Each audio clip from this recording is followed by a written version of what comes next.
For me, other than being in the locker room with our men talking about the fights that they are facing, talking about the issues that they have to deal with every day, and I have to say, other than being home with my wife and kids, I would rather be in the House of Labor.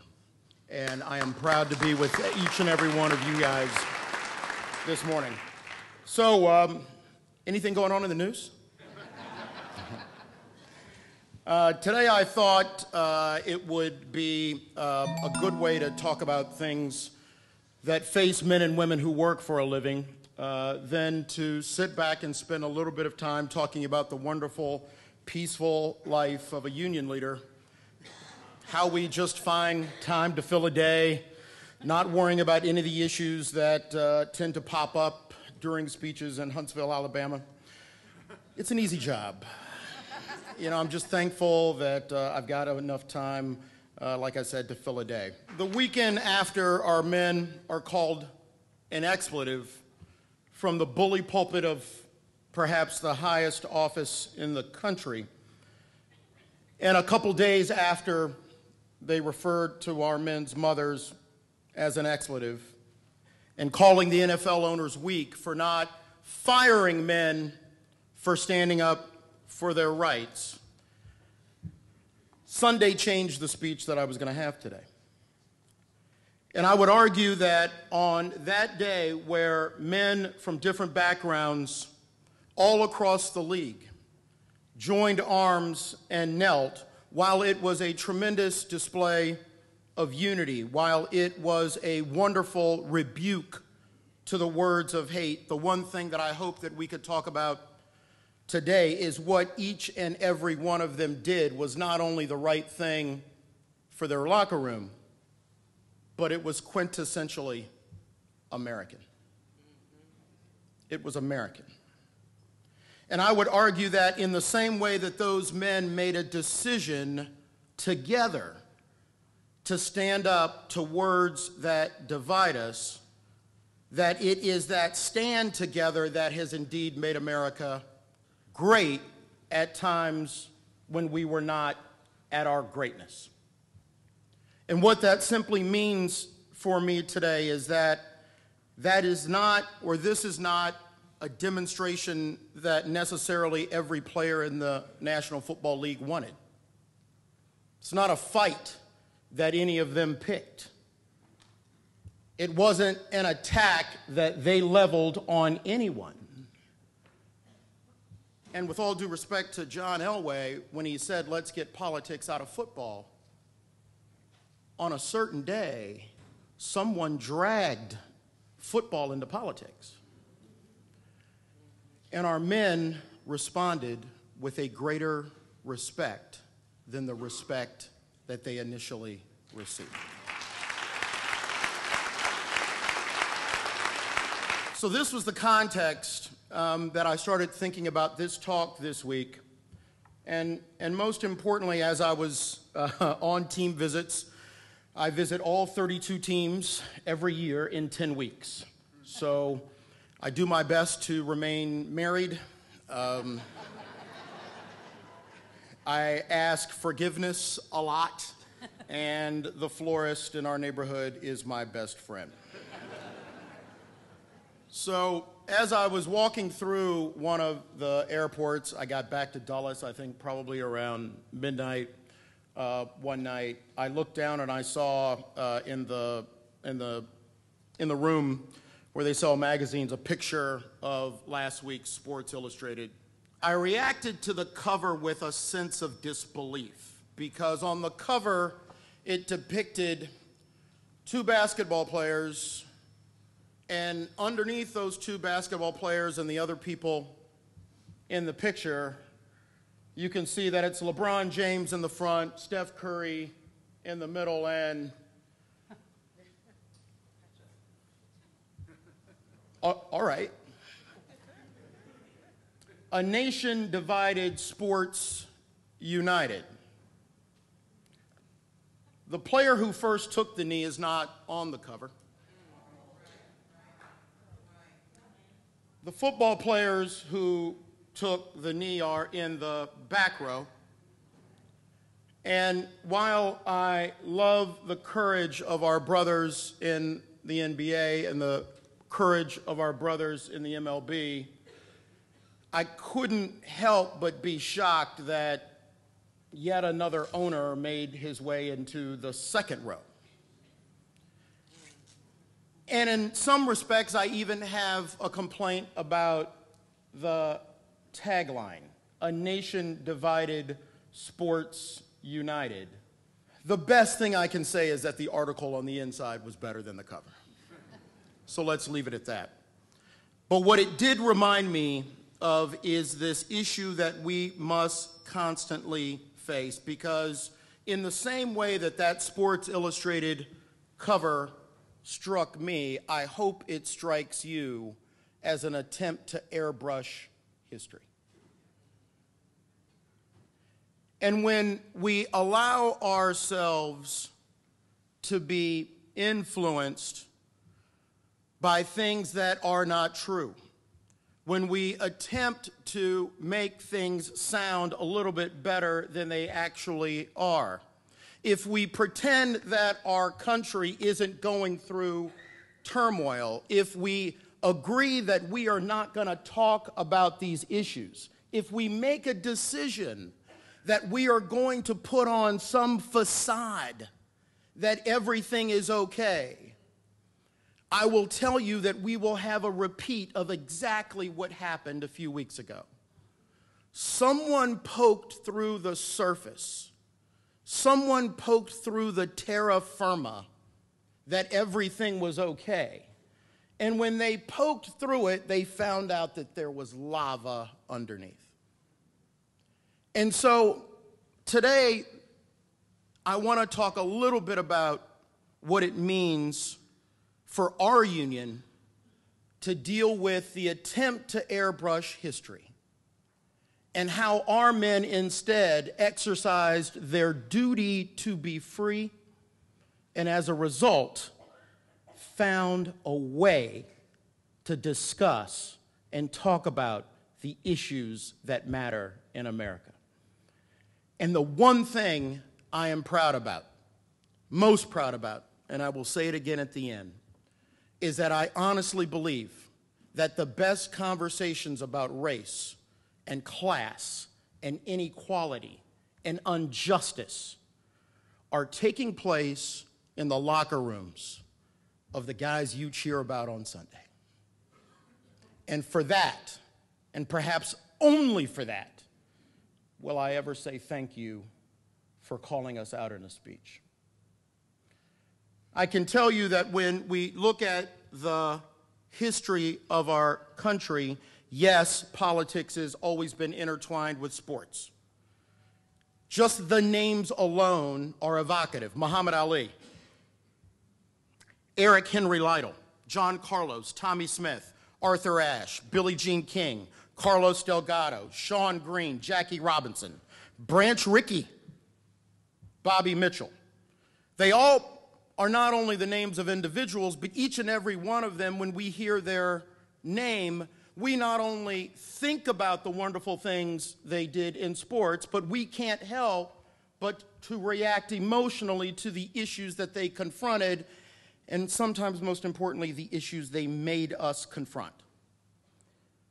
Title IX. Why is that important? Are you going to tell me that the decision to make the world of sports and collegiate athletes fair for women just as much as it's fair for men wasn't a political declaration of freedom?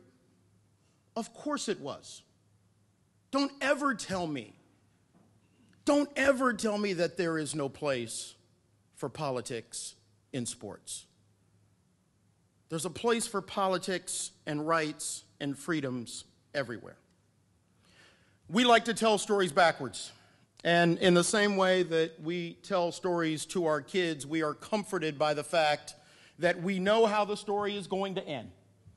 And whether we are talking about our history as labor leaders, our history as labor members, we tell the stories of those sacrifices. We tell the stories about those men and women who went on strike. We tell the stories of those men and women who were locked out. We tell the stories of those men and women who confronted the Pinkerton guards. We tell the stories of Mother Jones. We tell the stories of Cesar Chavez. Why?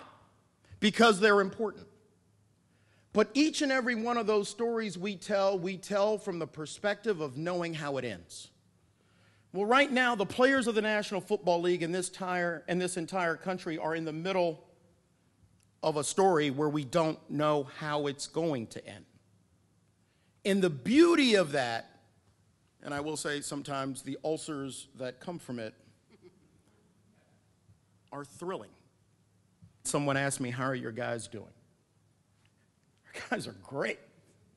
They're awesome. The conversations that we're having in these team meetings, the issues that we're confronting are awesome to talk about. And what I told our men as we prepared for a meeting with the National Football League, this duty to exercise of freedom is that. We talk a lot about rights, but as Dr. King made it clear when he was in Memphis, we not only have the right to be free, we have the duty to be free. So when someone makes the decision that they are not going to just shut up and play football, they're exercising a right. But don't get it twisted. They're operating because of duty. So that's what our men did. And so as we go forward, I know that what they have done has not been unifying. I know that what they have done has absolutely, at times, made other people angry. I understand from standing on the sidelines of some of these games and hearing the boos from the people who cheer them on when they're willing to smash their head into someone else's head. I understand that this wasn't designed to make everybody happy. But guess what? Our men are not kids. Our men are not stupid. Our men are not dumb. Our men do not live in a bubble. Did they understand exactly what the ramifications of their decisions would be? Absolutely. And just like those brave men and women that I salute every day, they ran into the danger. They ran into the conflict. They ran into the confrontation. Exercising a right, but again, let's not get it twisted, operating on a duty. This is why I believe that what they have done, what they have decided to do, is quintessentially American. They understand that the threats, the castigation, the vilification, regardless of how you airbrush it, is also what? Quintessentially American. Tell me a popular protest. Show me a day where people are thrilled to go on strike. Tell me a day or a moment where we welcome a lockout.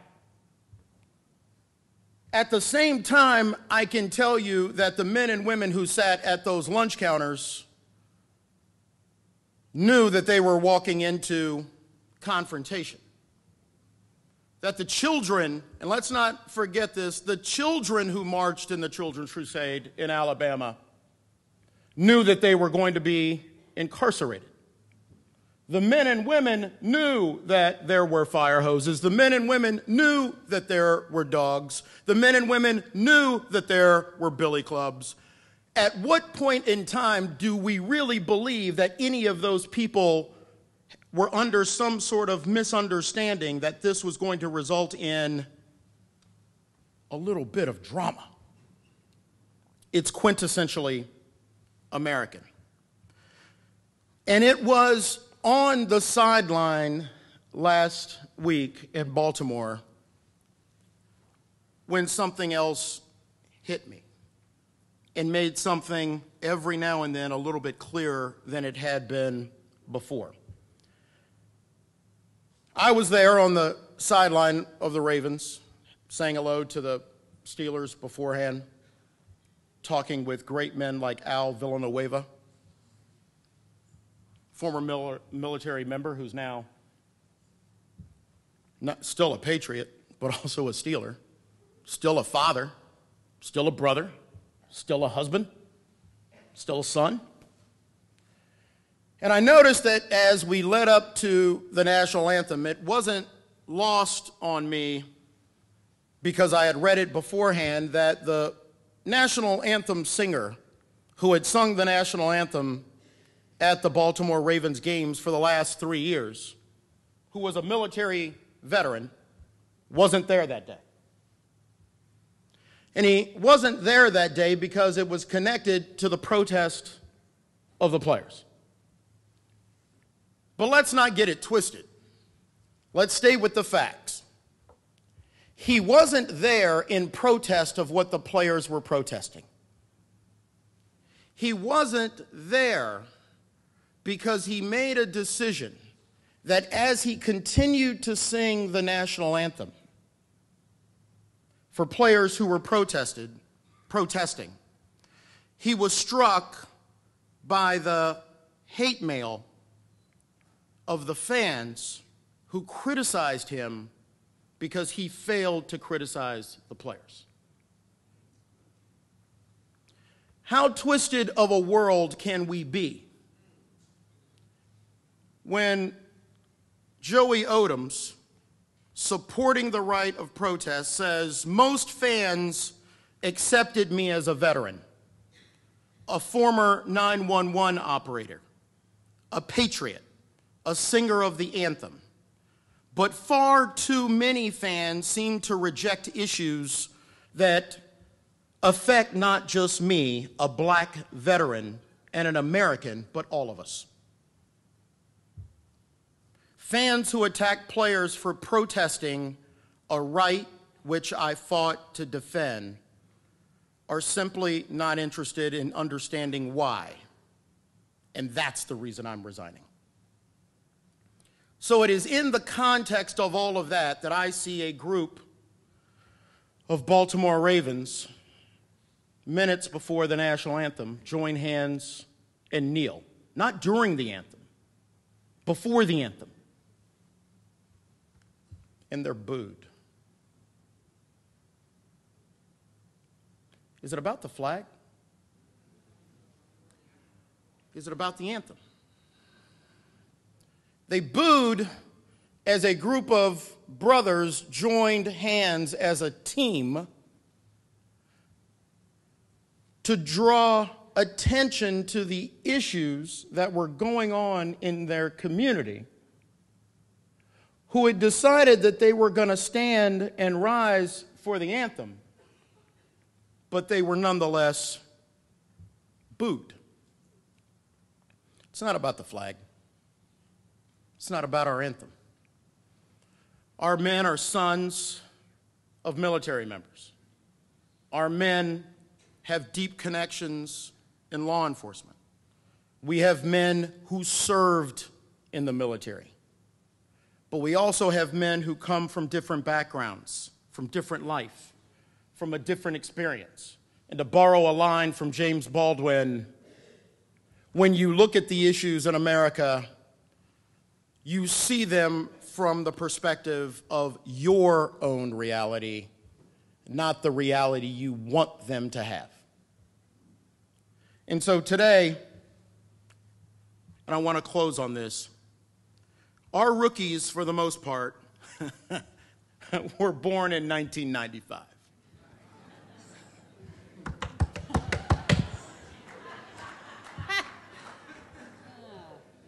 These shoes are older than 1995. But the reason I want to close and start to wrap up on this is these men are not the sons or the parent, or these people are not the sons of the parents who went through the civil rights movement, like me. They weren't born in 1964 like me. These men are the age of my children. And while that makes me feel incredibly old, I can tell you, having dealt with my own kids, my kids have made me far more patient and understanding of our men.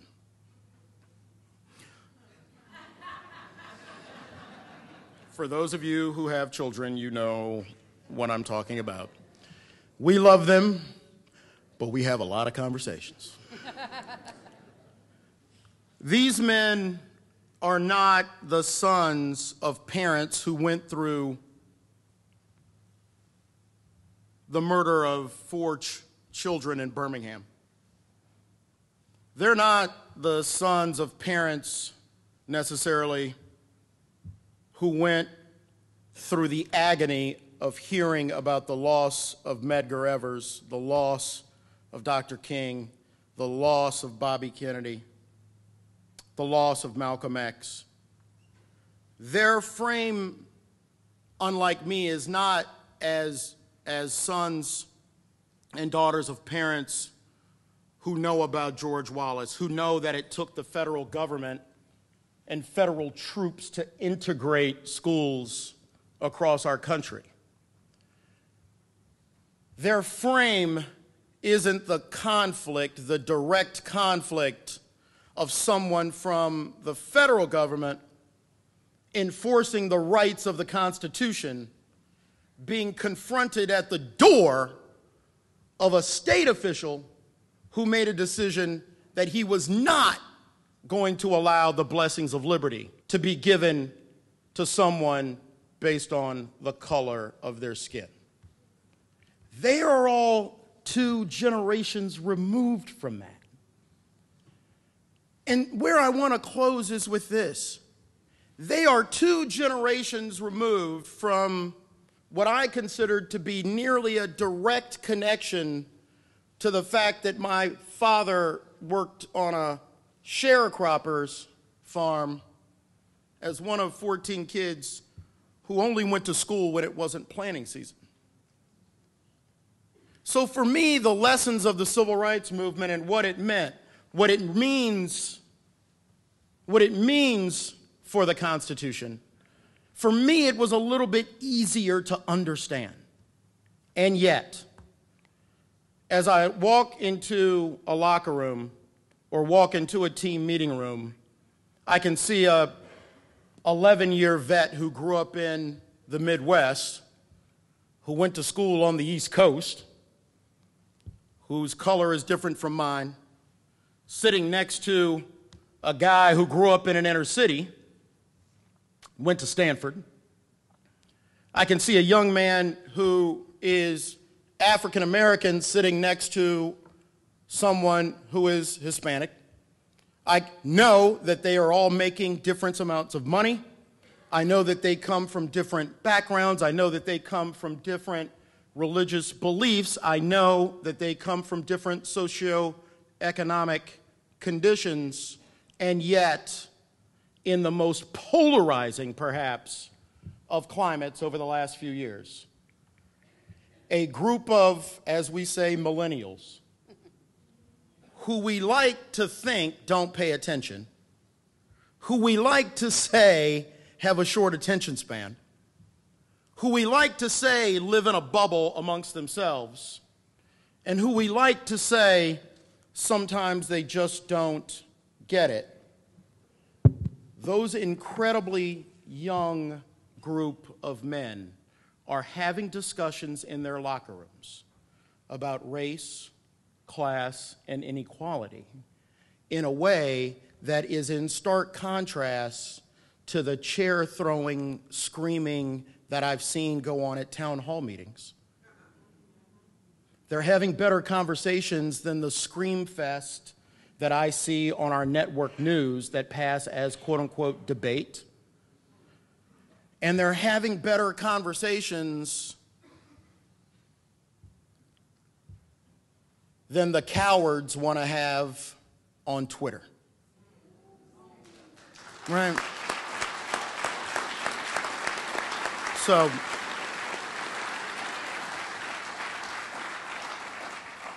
I'm going to end on a little bit of a pop theory. not a psychologist. I barely got through college studying philosophy.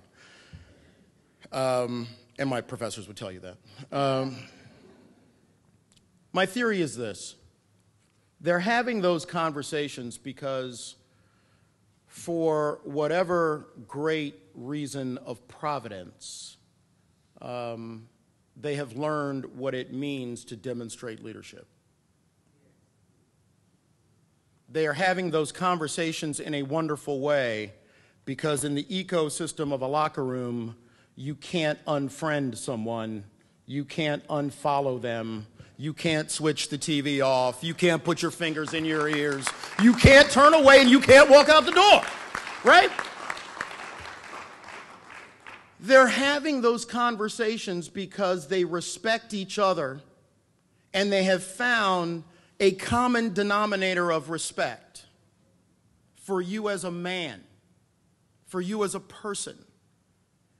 And to borrow a line from Michael Bennett, the son of a military family, player on the Seahawks, he said, and I'm going to paraphrase, if you can use athletes to sell shoes, why can't you use athletes to inspire kids and give them the hope of liberty, justice, and freedom? Right?